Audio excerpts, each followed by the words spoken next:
ஆனாலும் அதில் சிக்கல் இருக்கிறது. கர்நாடக அரசு அங்கே அதை எதிர்க்கின்ற ஒரு சூழல் இருக்கிறது. கர்நாடக அரசு மேகதாது அணை கட்ட வேண்டும் என்று அவருடைய கோரிக்கை. மேகதாது அணை கட்டினால் ஒரு சொட்டு தண்ணீர் வராது. காவிரி நடுவர் மன்றம் இறுதி தீர்ப்பு தமிழ்நாட்டுக்கு 177.25 டிஎம்சி தண்ணீர் கொடுக்க வேண்டும் என்று. ஆனால் அது நமக்கு ஒரே மாதத்தில் அந்த அத்துணை தண்ணீரும் கொடுக்கின்றார்கள். காரணம் அது அங்கே இருக்கின்ற மிச்ச நீர், உபரி நீர். பருவகாலத்திலே அவர்களுடைய 4 முக்கிய அணைகளை நிரம்பி வேறு வழியின்றி அந்த நீரை தமக்கு திறந்து விடுகிறார்கள். ஆனால் இப்போ ராசி மணல் திட்டம் கட்டினால் நிச்சயமாக அந்த தண்ணீரை நாம் சேமித்து நமக்கு முழுமையாக அதை பயன்படுத்துகிற திட்டம். வருகின்ற காலம் மிக மோசமாக காலமாக இருக்கும். பருவநிலை மாற்றம், காலநிலை மாற்றம், குளோபல் வார்மிங், கிளைமேட் சேஞ்ச் போன்ற பிரச்சனைகள் எல்லாம் இன்னும் 10 ஆண்டிற்கு பிறகு கடுமையான வறட்சி இருக்கும். இந்த அடுத்த 10 ஆண்டுகள் மழை பெய்யும், வெள்ளம் வரும், அப்பப்போ நம்ம பார்க்க போகிறோம். ஆனால் அதற்கு பிறகு மிக மோசமான ஒரு சூழல் வர இருக்கிறது என்று ஐநா சபை சார்ந்த நிபுணர்கள் சொல்கிறார்கள். அதற்கு ஏதுவாக இது போன்ற நீர் பாசன திட்டங்களுக்கு தமிழக அரசு முக்கியத்துவம் கொடுக்க வேண்டும். அதை முதலீடு செய்ய வேண்டும், திட்டமிட வேண்டும்.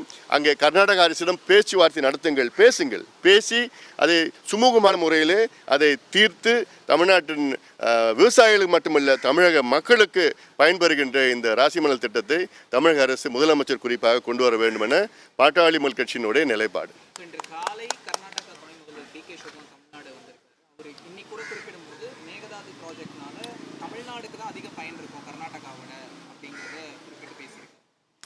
அப்படி அவர் சொல்கிறாருன்னா, முல்லை பெரியார் அணை 999 வருஷத்துக்கு தமிழ்நாட்டுக்கு லீஸ் கொடுத்த முல்லை பெரியார் போன்ற இந்த மேகதாது தமிழ்நாட்டுக்கு 999 வருஷம் லீஸ் கொடுக்கட்டும், எங்கள் கட்டுப்பாட்டில் இருக்கட்டும், நாங்களே அந்த அணையை ஆப்ரேட் பண்ணுறோம்.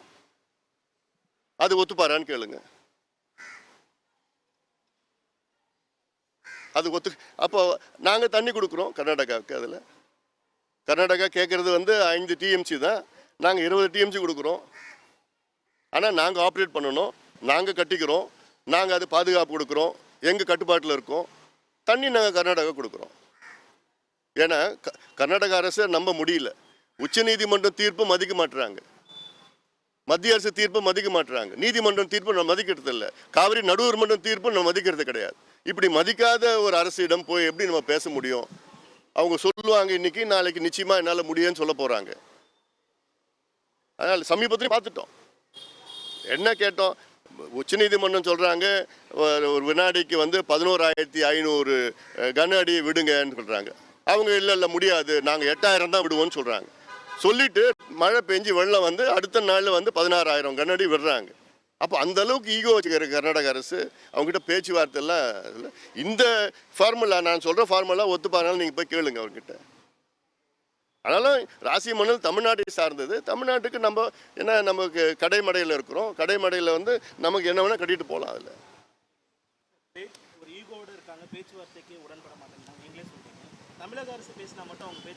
பேசி தானே தெரியணுங்க.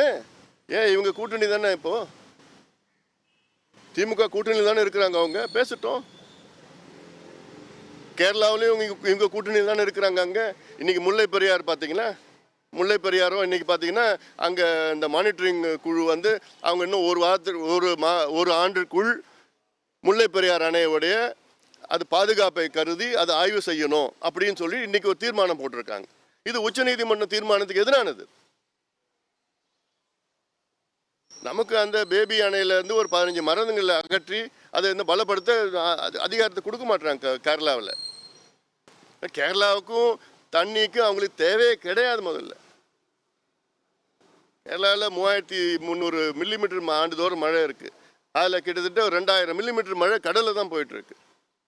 நமக்கு தண்ணி தேவை, அந்த மனசு இருக்கணும். அதில் பேச்சுவார்த்தை மூலமாக பேசலாம், பேசுறது தப்பு கிடையாது. ஆமாம், நேற்று காரணம் இப்போ பார்த்தீங்கன்னா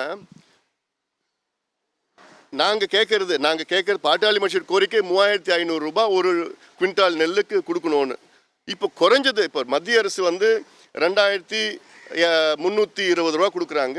இப்போ தமிழ்நாடு அரசு 130 ரூபா ஊக்கத்தொகையாக கொடுக்குறாங்க. அது போதாது, 2,400 ரூபா கிட்ட தான் வருது. அதில் இன்னும் தமிழக அரசு இன்னொரு 600 ரூபாய் சேர்த்து ஒரு குவிண்டாலுக்கு ஊக்கத்தொகை கொடுக்கணும். கொடுத்து 3000 ரூபாய் தான் கட்டுப்படி ஆகுது.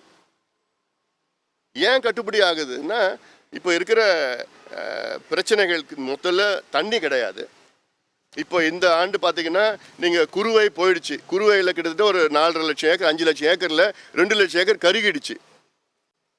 மேட்டூர் டேம் இந்த வருஷம் வந்து ஜூன் 12 தண்ணி திறக்கல, கருகிடுச்சு, குறுவை கருகிடுச்சு. சம்பா ஏதோ கொஞ்சம் பரவாயில்ல, கொஞ்சம் உப்பேற்றலாம். ஆனாலும் சம்பா நேரத்தில் வந்து அதுக்கு முன்பு தண்ணி வரல. இப்போ தான் கொஞ்சம் தண்ணி வந்துட்டு இருக்குது இல்லை. ஆனாலும் தண்ணி வந்தும் கடைமடைக்கு போவே இல்லை. ஏன்னா தூர்வாரில் தூர்ந்து போயிடுச்சு. இது பல காரணங்கள்லாம் இருக்குது. அதனால் அவங்களால விவசாயிகளுடைய உரமோ அல்லது எல்லாம் இந்த பூச்சிக்கொல்லி எல்லாமே விலைவாசி ஏற்றிட்டாங்க இல்லை.